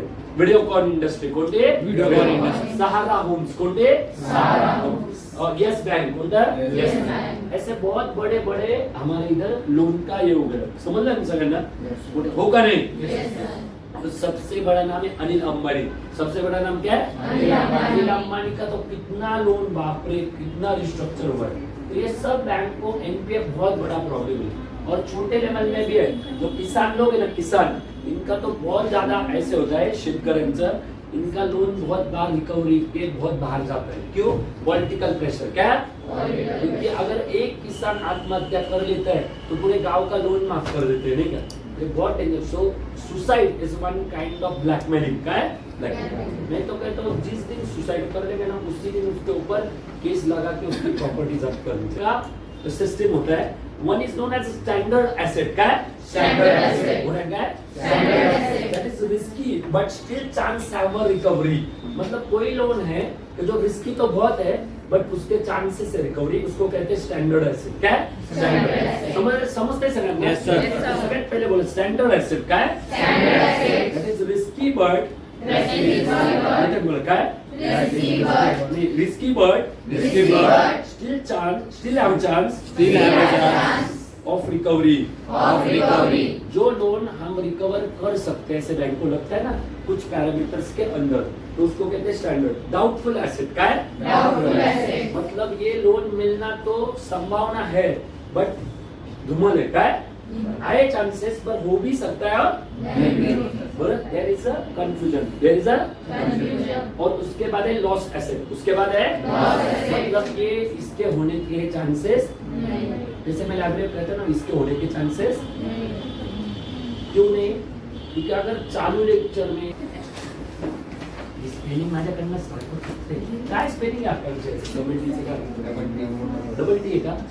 Double T. Special Committee for Banking Reform. अजून मोठ्यात बोला. काय? Special Committee for Banking Reforms.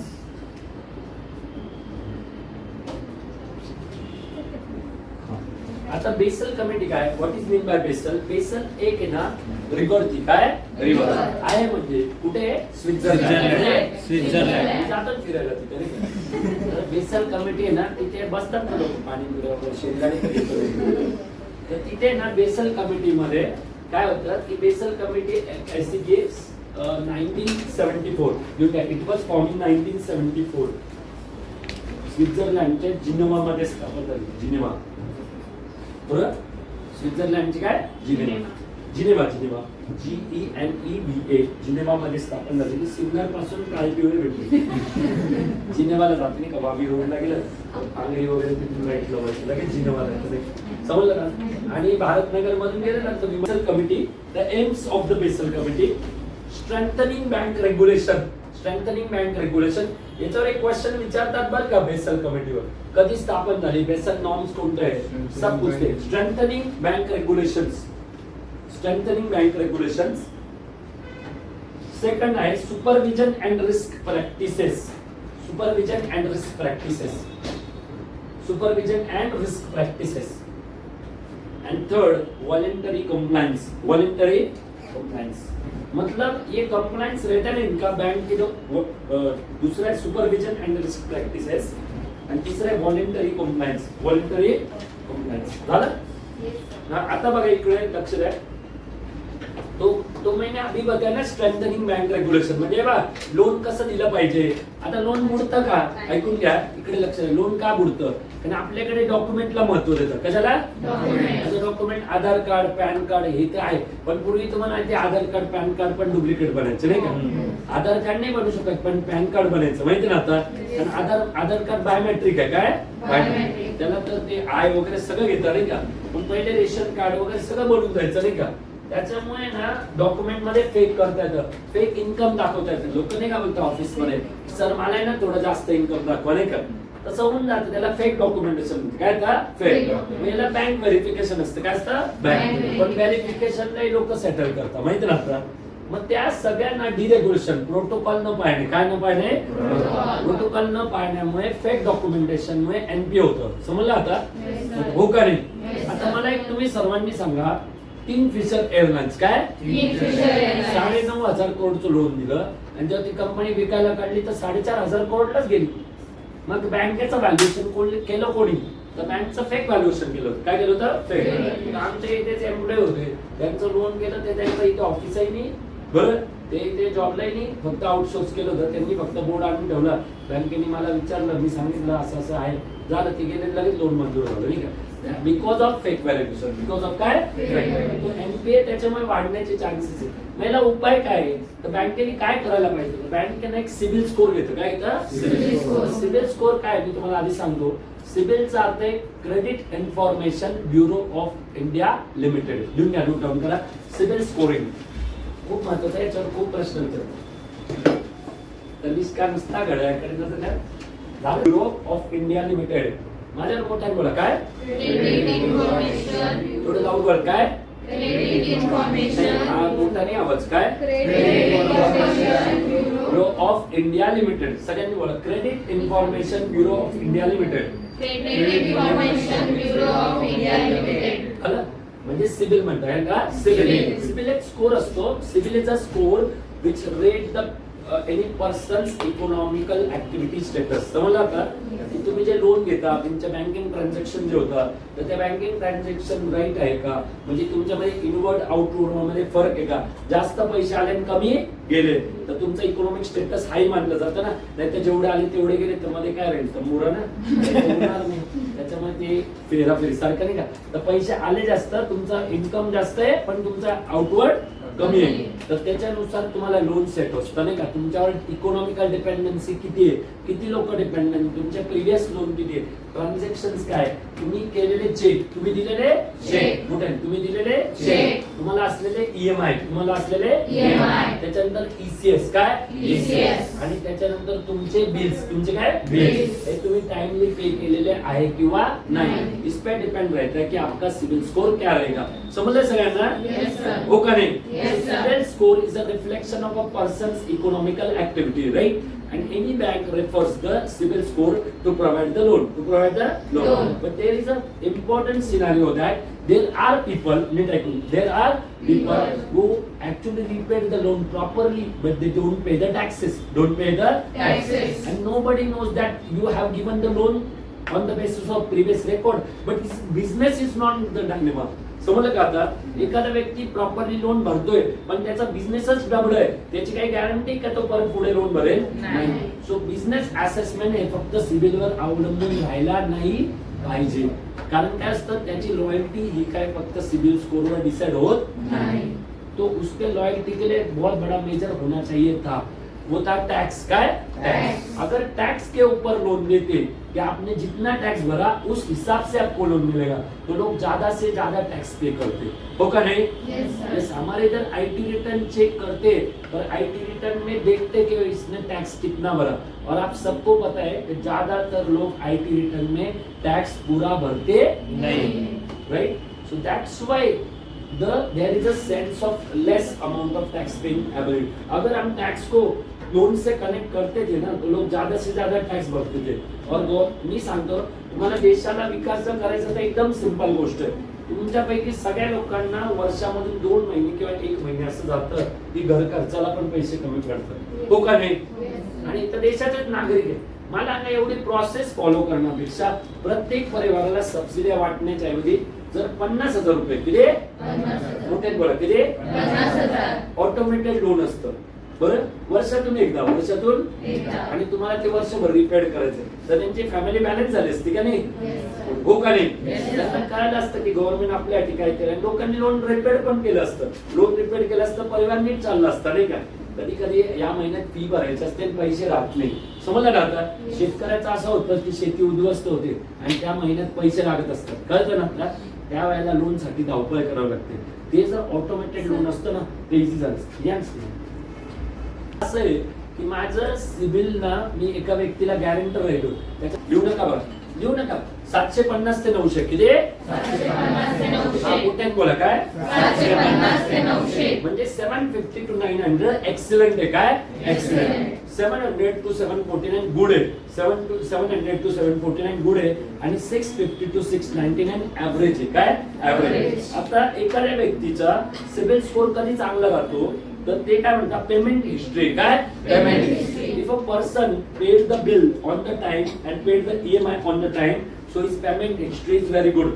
Next, credit utilization. How much credit used comparison with the availability. उसको जितना भी लोन अवेलेबल रहता है तो उसके एवज में त्याच्या प्रमाणामध्ये कंपैरिजन में अगर वो कम लोन देता है तो इसका मीनिंग है कि he is utilized in money properly. समझते सगळ्यांना? हो का नाही? So that is the second parameter. And third parameter is credit mix काय? Credit mix. Having a good mix of secured and unsecured loan. मतलब कुछ लोन सेक्योर्ड है और कुछ लोन अनसेक्योर्ड. अभी सेक्योर्ड लोन क्या है और अनसेक्योर्ड लोन क्या है तो ये समझना बहुत जरूरी है कि जिसको भी कोलैटरल होता है, क्या होता है? कोलैटरल. मान लीजिए होम लोन मोठे काय? Home loan. हा मोठे काय? Home loan. कार लोन कोणतं आहे? Car loan. गोल्ड लोन कोणतं आहे? Gold loan. हा मोठे बोला कोणतं? Gold loan. त्याच्यानंतर लोन अगेन्स्ट प्रॉपर्टी काय? Loan against property. मोठे बोला लोन अगेन्स्ट प्रॉपर्टी. हा लोन अगेन्स्ट प्रॉपर्टी. आणि त्याच्यानंतर लोन अगेन्स्ट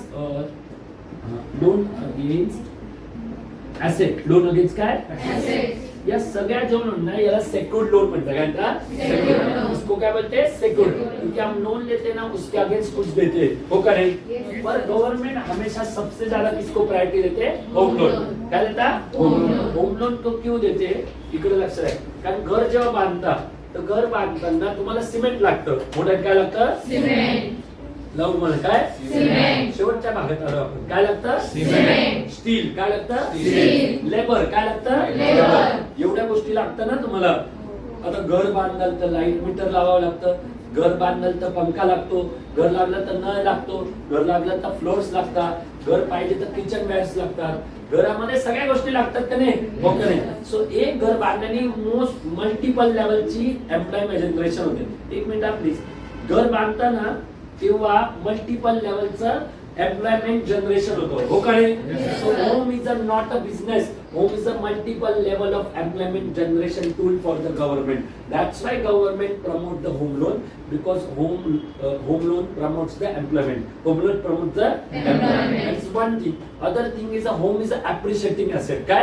Appreciating. घर की कीमत हमेशा बढ़ती रहती है. तो जब भी लोन देते हैं ना तो 20 लाख का लोन देते हैं पर बाद में जब रिकवर करते तो 40 लाख का हो जाता है. इवन दो कुछ लोन डूब जाते हैं फिर भी उसके नेचुरल प्राइस उसकी तरफ आती है. समझ लगता है? That's why government always promote home loan. Other thing with home loan is that home loan is not a movable asset. मतलब घर को कभी यहाँ से भगा के नहीं लेके जा सकते. तो कल लोन दिया था इधर घर था आज तो उधर चला गया. ऐसा है का? बट कार को लेके जाते हैं. Car is a movable asset. Car is a also car is a depreciating asset. Car की कीमत हमेशा क्या होती रहती है? कम होती है. Right. Third is a gold loan. Gold even though gold is a secured loan but gold prices are variable. They are sometimes बहुत बढ़ती है sometimes बहुत. इसके वजह से there is a margin. क्या है? मार्जिन. अगर 100 रुपए का गोल्ड है तो 80 का ही लोन मिलेगा. गलत कारण है. That's why always bank take a safe step. Right? समजलं सगळ्यांना? That is valuation of gold. काय? Valuation of gold. आता गोल्ड लोन झालं. Loan against property. ये तो बहुत आसान है बट इसमें लिटिगेशन के बहुत प्रॉब्लम है. कभी कभी बैंक को लिटिगेट कर देते हैं मतलब कोलेटरल करते और बाद में पता चलता है कि ये ऑलरेडी किसी के लोन किए गए. समझ? प्राइवेटली मॉर्गेज करते. क्या कहते हैं? प्राइवेटली. तो ये डेंजरस नहीं होती है. तो लॉ में इसका भी बहुत बड़ा प्रॉब्लम है. और लास्ट है loan against asset. Loan against asset. कभी कभी कंपनी को मॉर्गेज कर देते. समझ आता? और एक लोन है loan against security. Stock market में भी लोन देते हैं बट वो बहुत डेंजरस है. अगली बार बताऊंगा. बहुत बड़ा सब्जेक्ट है. पुढच्या वेळेला मी सांगेल नाही का. और सेकंड जो लोन होता है ना इसको अनसेक्योर्ड लोन कहते हैं. क्या कहते हैं? अनसेक्योर्ड लोन कोणते लिहून घ्या. सगळ्यात पहिले अनसेक्योर्ड लोन आहे. इथे एक लोन आहे ऍग्रीकल्चर लोन. कोणतं? ऍग्रीकल्चर. आता इकडे बघा अनसेक्योर्ड लोन कोणतं आहे? नंबर 1 आहे बिझनेस लोन. कोणतं? Business loan. Personal loan. कोणतं? हा लाऊड बोला. कोणतं? Personal loan. हा त्याच्यानंतर तिसरं आहे समजा personal loan. Business loan, personal loan, education loan. कोणता? Education. एज्युकेशन मध्ये काहीच मॉर्गेज नाही राहत, माहिती ना सर. हो. असे 5 साल येऊन काढा तुम्ही. मोठे बोला, पहिलं कोणतं आहे? Business loan. मोठे कोणतं? Business loan. दुसरं कोणतं आहे? Personal loan. आणि तिसरं कोणतं आहे? Education loan. समझलं. तो या लोनला अनसेक्योर्ड है क्योंकि इसमें कोई भी कोलैटरल नहीं है. समझ सगळ्यांना. तो ये जब हम लोन लेते हैं और इसको रिपेड करते क्या Repaid. तो हमारी क्रेडिट हिस्ट्री तैयार होती है. समझला सगळ्यांना. Yes, sir. हो का नाही? Yes, sir. That is credit utilization process. समजलं सगळ्यांना. Yes, आता sir. पहिला पॉइंट होता मोठ्या मला पेमेंट हिस्ट्री काय. Payment history. दुसरा आहे क्रेडिट मिक्स काय. Credit mix. तिसरा आहे न्यू क्रेडिट काय. New credit. हा बरं समजलं सगळ्यांना. पहिल्यांदा एकदा मोठ्यात मला payment history, Payment history. Credit utilization, Credit utilization. Credit mix Credit mix. आणि लास्ट टाइम न्यू क्रेडिट काय. New credit. बार बार लोन को अप्लाई करना ये भी सिविल के लिए डेंजरस होता. अगर बार बार लोन के लिए अप्लाई करेंगे तो इनको लगता है कि ये ना बिजनेस को प्रॉफिटेबल नहीं बना सकता. समझता है सगळ्यांना. Yes, sir. हो का नहीं. Yes, Yes, sir. तो सिविल स्कोर के वजह से दो तरह के क्लाइंट हो जाते हैं. लास्ट पॉइंट पर आपण बरं का. दो तरीके के क्लाइंट होते हैं. एक है रिलायबल कस्टमर काय. Reliable customer. हाँ मोठे बोला काय. Reliable customer. रिलायबल कस्टमर तयार होत आहे. और दूसरा है डिफॉल्टर. त्याला काय म्हणतात. Defaulter. बघितलं का लँग्वेज किती सुंदर आहे. समजलं सगळ्यांना. पूर्ण इकॉनॉमिकल लँग्वेज. पूर्ण काय. Economical language. समजलं सगळ्यांना. Yes, sir. पहिला कोणता कस्टमर आहे. Reliable. पुढे काय. Reliable. आणि दुसरा कोणता आहे. Defaulter. आता लिहून घ्या. Reliable customer. नाही बोलू नका नंतर बोला पहिले. Reliable customer. Reliable customer. बोलू नका नंतर बोला. Reliable customer is the person or company. Reliable customer is the person or company. Person or company which has paid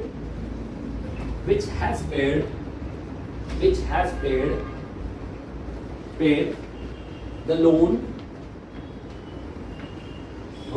regularly and on the time. Regularly on the time. झालं. हा थोडी जागा सोडून next ला defaulter. Defaulter is the person or a company. Defaulter is a person or a company which has failed to pay. Defaulter is a person or company which has failed to repay borrowed amount regularly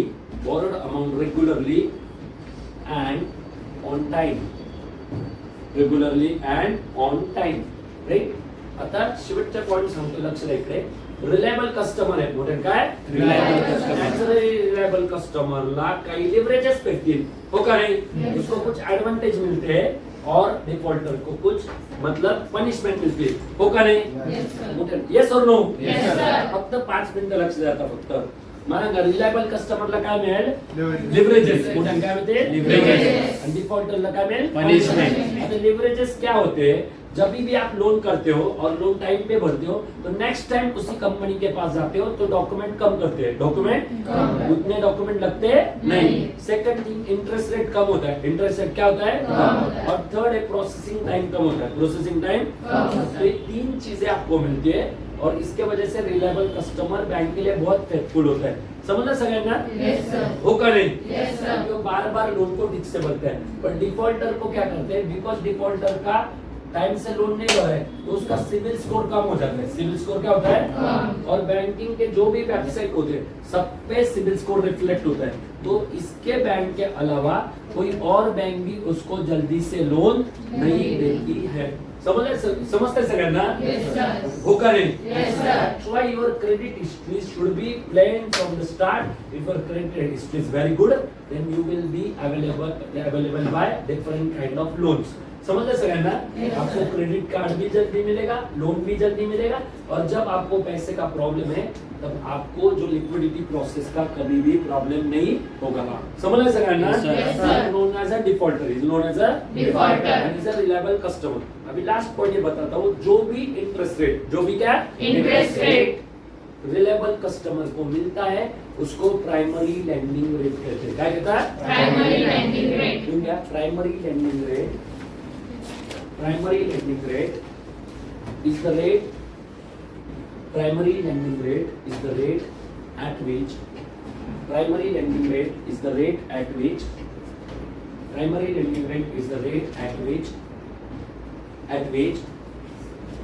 reliable customer will get the loan, reliable customer will get the loan, reliable customer will get the loan, reliable customer will get the loan।